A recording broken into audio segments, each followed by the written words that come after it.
Bonjour, eh bien là je me trouve dans un bureau de vote où j'accompagne une délégation d'observateurs et d'experts. Alors ce que vous allez vivre, c'est unique parce qu'on rentre au cœur d'un bureau de vote, on est dans une banlieue au sud de Moscou, je vais inverser la caméra et vous allez découvrir ce processus électoral.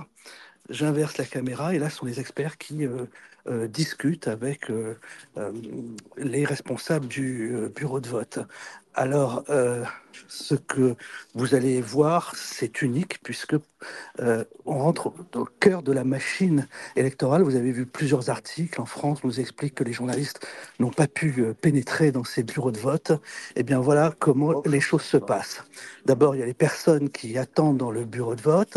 Lorsque vous arrivez, on vérifie si vous êtes bien sur votre liste électorale ou non. Il y a votre pièce d'identité qui est scannée. Et une fois que la pièce d'identité est scannée, vous pouvez avoir le droit de voter, évidemment. Voilà. Alors, le vote se fait soit de façon électronique, et on va aller voir les machines électroniques, ou soit directement dans l'isoloir ou dans le bureau de... Vous avez une feuille. Alors, ce n'est pas des bulletins comme chez nous. Vous avez simplement une feuille et vous cochez la croix du candidat que vous soutenez. Ou sinon, ça peut se faire via cette machine électronique, Eric. Alors, il y a aussi la possibilité de déplacement à domicile à travers cette valise électronique qui a les mêmes normes, les mêmes paramètres de sécurité que le vote électronique, c'est-à-dire, Eric, c'est pas toi que je vais apprendre ça, hein, ça passe par la blockchain, c'est sécurisé, tout le monde, il y a toutes les normes de sécurité pour éviter qu'une personne ne puisse pas voter à plusieurs reprises, évidemment. Puis Alors ensuite, on va répondre à toutes on tes dit que questions, personne n'a vu citoyen. le code source. C'est-à-dire que la presse française officielle dit mais on n'a pas vu le code source de ce vote électronique, donc il est possible qu'il soit truqué. Ça, la presse française va toujours trouver quelque chose à dire. Et là, je te fais vivre en direct la rencontre entre la délégation d'observateurs, la responsable du bureau de vote. Électronique, c'est par les machines. Exactement. Et est-ce qu'ils ont eu des votes mobiles? Были Alors, мобильное голосование. le monsieur, c'est Jean-Claude, qui était le président de la commission des affaires étrangères au Sénat pour la République du Congo, qui est Donc il y expert. a plusieurs observateurs étrangers qui sont présents. Voilà. D'habitude, ils prennent les votes mobiles pour les personnes âgées qui ont des difficultés avec les mobilités. Est-ce qu'il y a des observateurs dans la salle? Есть наблюдатели у вас? Да, конечно. Вот девушки сидят. Вот девушки сидят, да, наблюдатели от разных партий.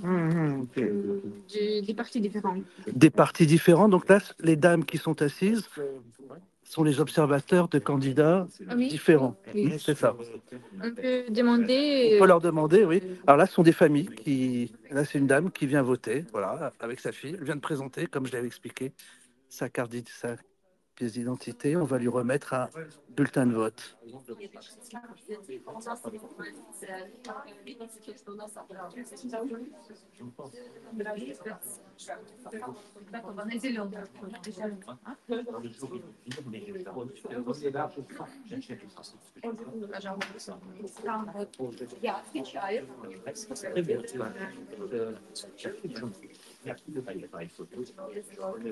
Да, за ними. Et donc là, elle s'isole pour aller voter derrière. Ces personnes vont voter sur papier, pas en vote électronique. Et le papier est ensuite remis dans l'urne qui est scellée. Alors, on va aller voir les observateurs, peut-être leur demander quel candidat elle représente. Oui, ce serait Alors, il y a la intéressant si chambre tu civique. peux les interroger. От кого вы наблюдатели? Les chambres civiques de Voilà, c'est la chambre civique. Russie. Il y a un candidat. Oui, une personne de confiance Une de personne de Vladimir confiance Poutine. de Vladimir Poutine. Donc elle représente le parti de...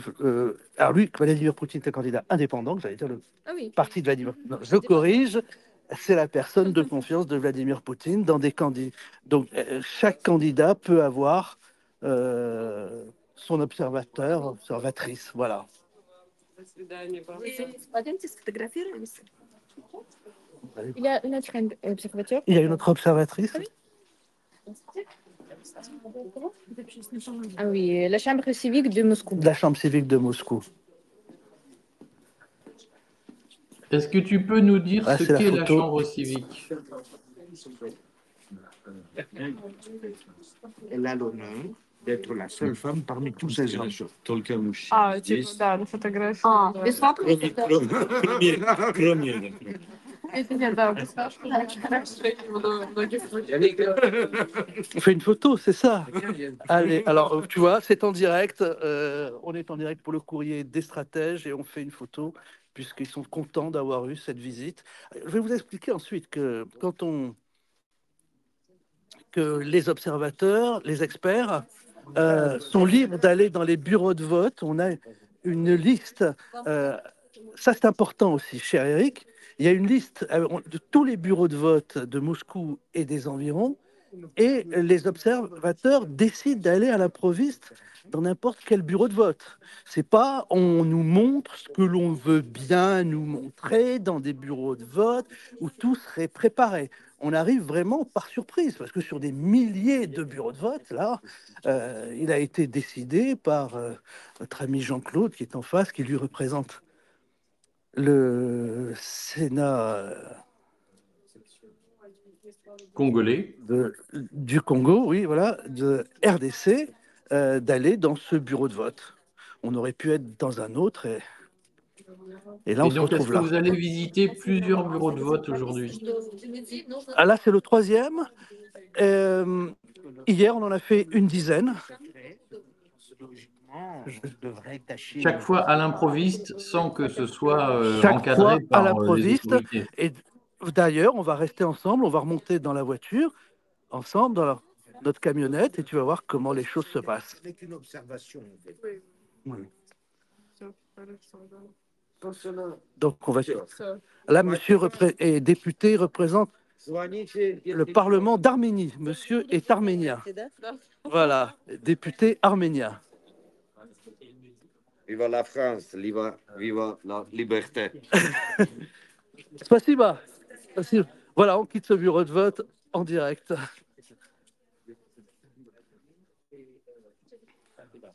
Et dans l'observateur, on est même un maire du Val d'Oise. Bonjour. Voilà. Alors, le maire du Val Maire d'Oise, d'une commune. est-ce qu'il Ah, peut voilà, nous donc là, on quitte. Est-ce que le maire du Val d'Oise peut nous commenter rapidement ce qu'il voit? Le maire du Val d'Oise, peut-il dire deux mots? On retourne la caméra. Voilà. Bonjour à tous.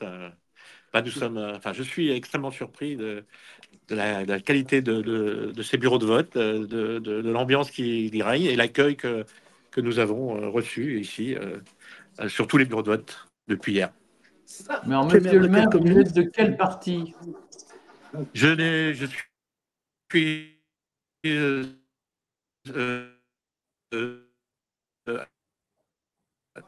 Alors, ça capte très mal, malheureusement. sans étiquette. Sans étiquette, d'accord. Bouqueval, la commune de Bouqueval, dans le Val d'Oise. Alors Yannick, ça capte très mal, il faut que tu te mettes dans une zone mieux connectée si tu veux que ça passe. Bouqueval, maintenant je retourne le bureau. C'est là. Ah, voilà comment les choses passent. Là, il y a d'autres élèves qui arrivent.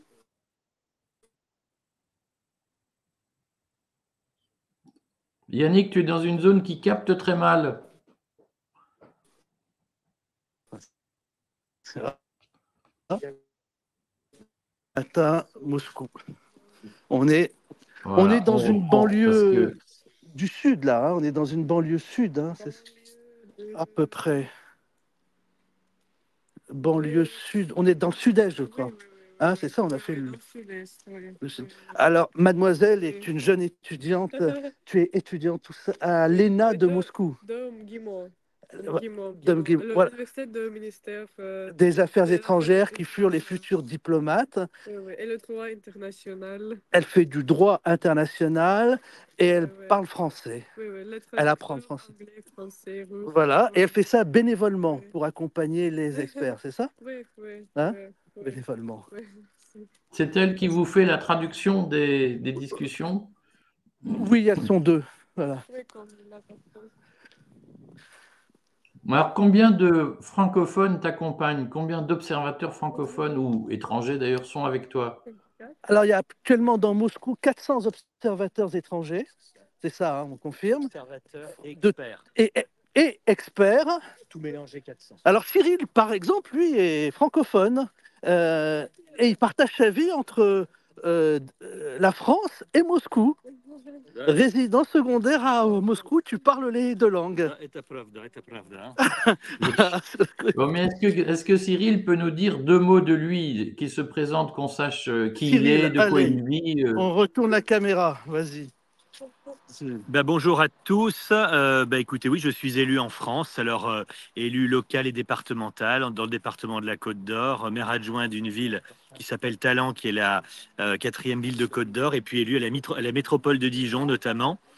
Et l'idée de ma présence ici, c'est vraiment de dire que je crois qu'heureusement, des Français souhaitent continuer à entretenir le lien entre la France et la Russie, et quel que soit à un certain niveau gouvernemental les propos hostiles qui peuvent être tenus, il y a des Français qui souhaitent, eux, maintenir ce lien à la fois humain, à la fois économique, à la fois diplomatique. Mais les Russes fonctionnent de la même façon quand on voit l'accueil chaleureux qui nous est réservé un peu partout, mon cher Yannick. Hein. Accueil chaleureux, et je tiens vraiment à dire une totale liberté d'action, de photos, de dialogue. Il faut arrêter dans ce délire. On vous montre ce qu'on a envie de vous montrer, on vous présente les gens que vous avez envie de voir et on vous cache les autres. As-tu montré le ciel bleu? Et le ciel bleu. Dire, regarde, là, on est sorti du bureau de vote. On est dans un quartier très populaire de Moscou, du sud-est. On a décidé d'aller ici. On aurait pu aller dans une banlieue chic, dans une banlieue pauvre. Ça s'est décidé vraiment il y a une demi-heure. Et là, il y a des gens qui marchent. Autour de nous, c'est ce qu'on appelle... Et on peut aller les voir et dialoguer avec eux en anglais, pour ceux qui comprennent. Librement. Est-ce que Cyril peut nous dire à quel parti il appartient, qu'on comprenne le processus? J'appartiens toujours, si je puis me permettre, à LR, les Républicains, où malgré tout, on conserve encore une certaine liberté de parole. C'est-à-dire qu'il y a une doxa, il y a effectivement une ligne principale qui a tendance à suivre sur les affaires internationales Emmanuel Macron, il faut bien le dire. Mais pour ceux comme moi qui ont un certain nombre de mandats et que le parti quand même aurait quelques difficultés à exclure, il y a toujours une tribune un peu libre et une parole possible. En tout cas, jamais je ne m'en prive. Et vous voyez, je n'ai pas encore été exclu.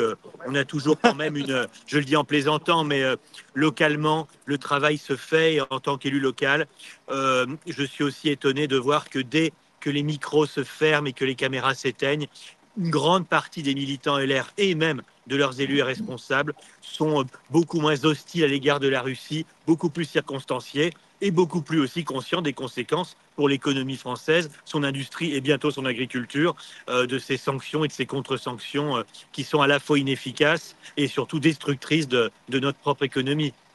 C'est aussi notre responsabilité d'élus.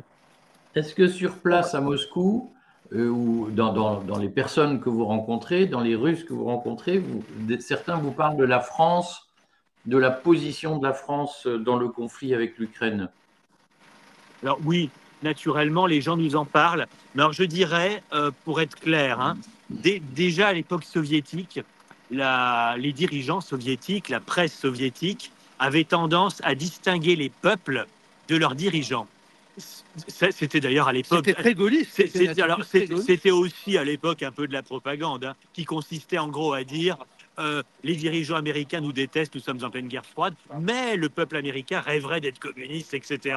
Et c'est ces dirigeants qui l'en empêchent. Je caricature, mais c'était un peu ça à l'époque. Aujourd'hui, on conserve un peu cette dualité-là, où pour les Russes, et c'est plutôt sain finalement, là je rejoins Yannick, là c'est plutôt constructif de voir les choses ainsi, les gens considèrent que les dirigeants européens poussés par l'Union européenne, relais de Washington, sont des opposants féroces à la Russie, mais que les peuples d'Europe, globalement, appellent de leur vœu un dialogue, un échange, et qu'on a une histoire commune qui est gigantesque, et que finalement, ce qui compte, c'est, comme on disait à l'époque, l'amitié entre les peuples. Donc, au niveau de l'accueil, au niveau de l'accueil qui m'est réservé dans les restaurants, dans la rue, avec les Russes avec qui je peux dialoguer, c'est en général toujours la bienveillance qui prime. Alors là, on peut parler français fort dans la rue, jamais on n'aura la moindre marque d'hostilité de qui que ce soit. Voilà. Eric, je vais te présenter. Alors, son prénom est assez difficile. Elle est aussi dans les traductrices. Elle a une vingtaine d'années. Elle parle français, mais merveilleusement. Et tu viens d'où? Tu viens mais des 6000 kilomètres. Ah oui, oui, je viens de Buryatie. C'est la région de la Russie et c'est près de la Mongolie. Près de Mongolie, tu te rends compte? Ah oui, je m'appelle Zayan. Et alors, Zayan, est-ce qu'elle peut nous dire ce qu'elle fait dans la vie? Alors, je suis étudiant. J'étudie dans l'Académie diplomatique de ministère des Affaires étrangères de la Russie. Et est-ce qu'elle peut Voilà. nous dire, je ne veux pas la mettre en difficulté, mais est-ce qu'elle peut nous dire ce qu'elle pense aujourd'hui de la position de la France par rapport à la Russie? Alors, la position politique française, bien sûr, c'est contre la Russie. Mais alors, nous savons que les relations entre nos pays, c'est très long, c'est difficile, bien sûr, mais les amitiés, c'est bon. Et l'histoire est bon aussi. Est-ce qu'elle est Voilà. confiante Eric. sur Alors, le déroulement oui. du scrutin? On a été coupé à un certain moment. Tu Est-ce demandais le qu'elle déroulement du est scrutin. confiante dans le déroulement du scrutin pour les élections présidentielles en Russie? Est-ce qu'elle pense que ça va bien se passer et est-ce qu'elle considère que tout se passe bien? Ah oui, oui, tout se passe bien, les votes sont bien et alors leur scrutin, c'est réglé, géré. Les observateurs voient que ça va, c'est bien. Alors, on est en retard. On est en retard, il faut Oui. qu'on y aille. Merci. Alors, en direct, cher Eric, voilà, ça c'est le van Oui. de cette délégation d'experts. Et là, il a été décidé d'une autre destination. On monte alors. Oui. On doit monter. Alors, je vais aussi te faire partager un autre scoop. Je vais le dire comment ça se passe après chaque visite. Là, il faut qu'on rentre parce qu'on est en retard sur notre horaire. Et on va reprendre. Je vais Mais qui décide m'installer. de l'horaire alors? Parce qu'on a quatre bureaux de vote à voir. On a 4 bureaux. Et l'horaire, c'est qu'il faut arriver, il faut qu'on ait tout fini parce que certains veulent déjeuner et tout. On dit, il faut qu'on rentre à 13 heures. Donc, on sait qu'il faut compter à peu près 1 heure par bureau. Voilà. Alors, Donc en ce moment, il est 11h20 à Moscou. Hein. Exactement. Alors, je vais te montrer quelque chose.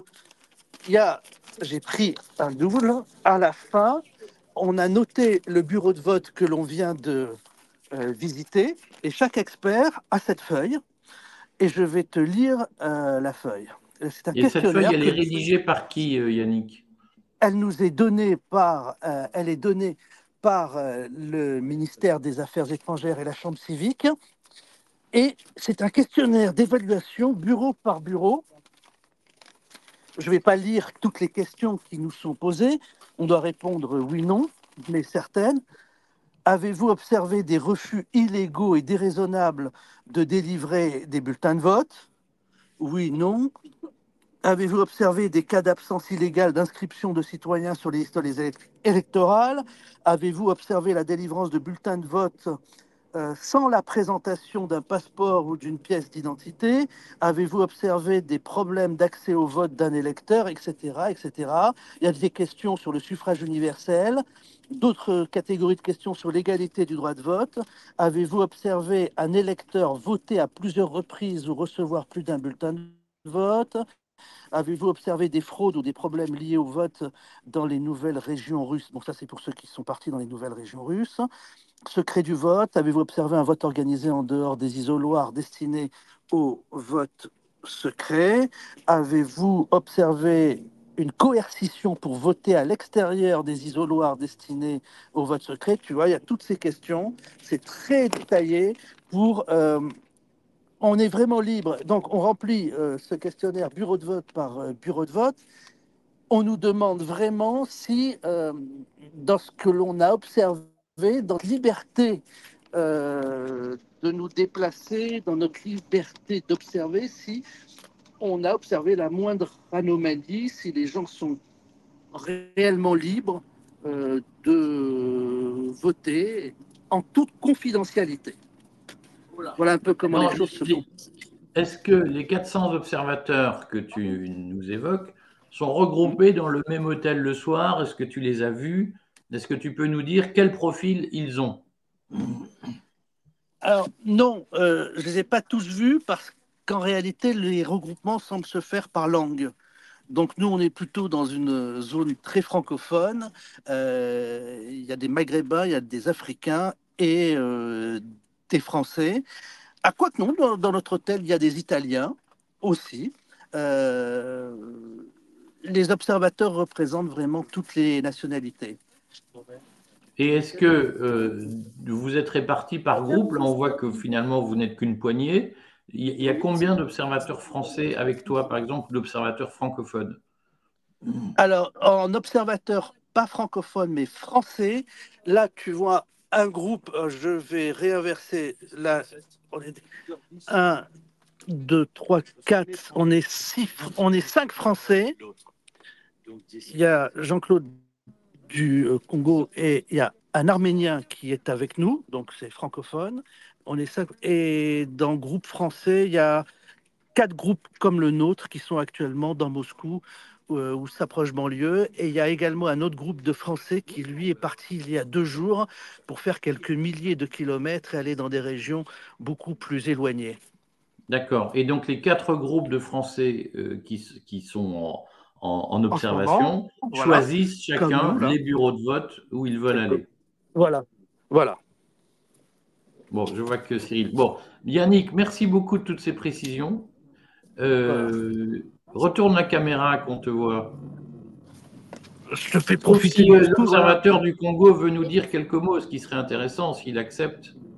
Jean-Claude, est-ce que tu acceptes de dire quelques mots? Je vais retourner la caméra pour le courrier des stratèges. Voilà, il est là. Bonjour.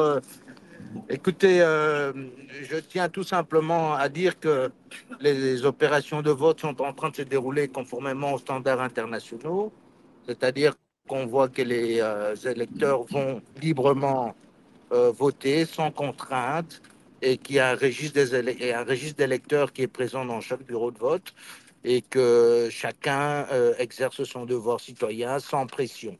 Voilà. Alors, Jean-Claude, vous êtes du Congo-Kin ou du Congo-Brazza? Congo-Kinshasa. Alors, par rapport au processus au Congo, où on sait que parfois il y a des discussions sur le respect, et quelles observations, quelles comparaisons vous pouvez faire entre ce qui existe au Congo lors des élections et ce que vous voyez à Moscou? Bon, la grosse différence en est qu'au Congo, le vote se déroule en une journée. Donc, nous avons les présidentielles, les législatives nationales et les provinciales en une journée. Ici, ça se déroule en 3 jours. Ça, c'est la première observation.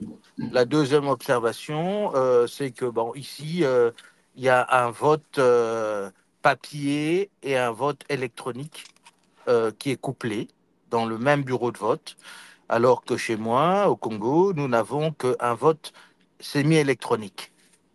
Il n'y a plus Et de vote papier au Congo. c'est un vote semi-électronique. C'est-à-dire, on a un dispositif électronique de vote qu'on appelle DEV, où on choisit son candidat et il y a un bureau, un bulletin de vote sort avec déjà les photos du candidat choisi et on le glisse dans l'urne. C'est pour ça qu'on appelle semi-électronique parce qu'il y a quand même une impression du bulletin de vote. Est-ce que vous avez confiance dans le processus de vote électronique en Russie aujourd'hui? Bon, écoutez, moi, c'est pas la première fois que je visite la CENI puisque je fus parlementaire, donc j'ai été sénateur et président de la commission des affaires étrangères pendant 12 ans. Donc j'ai eu le temps de visiter la CENI russe en 2011, justement pour voir comment est-ce que nous pourrions améliorer notre système de votation. Et je pense que le vote électronique est un des votes les plus sécurisés aujourd'hui. Parce que, en fait, il n'y a pas de manipulation papier, il n'y a pas de bourrage d'urne, et que, en quelque sorte, il y a tout simplement une transmission de résultats qui sont faits dans un, comme on appelle, une situation room, à la fin, à la clôture des bureaux de vote. Mais ce vote électronique aux États-Unis, avec un certain nombre de logiciels, a fait l'objet de beaucoup de critiques, notamment de la part de Donald Trump lui-même. Est-ce que, quel que soit le pays, il ne peut pas y avoir un certain nombre de risques liés au vote électronique? Bon, moi j'ai eu l'occasion d'observer des élections au Brésil notamment, qui utilisent la machine à voter depuis plus de 20 ans, lors des élections de 2018 qui a connu le vote de Bolsonaro.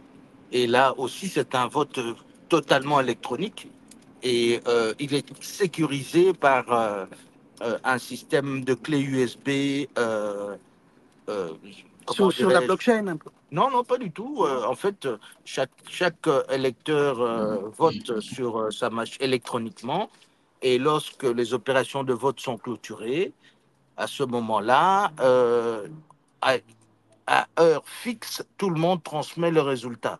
Donc, je ne vois pas comment est-ce que il peut y avoir il peut y avoir la fraude, puisque la clé USB est, comment dire, sécurisée. Et puis, elle permet surtout d'avoir les résultats dans des zones reculées le même jour. Il faut savoir que la Russie, c'est près de 5 millions de kilomètres carrés. Le Congo, c'est 2 340 000 kilomètres carrés. Donc, il y a des zones difficiles d'accès et seul le vote électronique permet d'avoir des résultats dans un délai plus ou moins raisonnable. D'accord. Merci Jean-Claude. En plus, on apprécie, on sent que vous avez fait vos études à Bruxelles ou à Louvain. Je me trompe? Merci bien. Je vois. Est-ce mon accent belge qui vous le fait dire? C'est un petit côté université libre de Bruxelles, oui. Non, je n'ai pas fait l'université libre, mais bon, j'ai fait plutôt une école catholique. J'ai fait l'ICHEC, qui est un institut de hautes études commerciales. Bon, mais en tout cas, je transmets à travers vous, Jean-Claude, toutes mes amitiés pour le Congo, parce qu'on adore le Congo et on est solidaire des populations du Kivu qui sont soumises à la pression de leurs voisins. Exactement. J'en profite pour dénoncer justement cette guerre injuste. Ce n'est pas pour autant que je ne viens pas en Russie, parce que j'estime que justement, c'est par le vote que la population exprime son droit légitime à choisir celui qui doit mener la politique du pays et qui va avoir la légitimité d'engager évidemment le pays. Bon, et j'espère qu'on aura l'occasion de partager un Moambé et un Sakasaka à Matongé ou à Kinshasa dans un quartier sympa. Je parle à un connaisseur. À bientôt, Jean-Claude. Bonne journée. Oui. Bonne journée. Et voilà. Bon, eh bien, écoute, merci. Je vais te rendre l'antenne, si j'ose dire. Merci beaucoup, Je te Yannick. laisse profiter une dernière fois, voilà. Une dernière fois de la banlieue de Moscou. Écoute, on publie ça et puis on se tient au courant. Et si tu veux refaire des directs, Yannick, n'hésite vraiment pas, je suis à ta disposition. Ok. Merci Eric. À bientôt. Salut.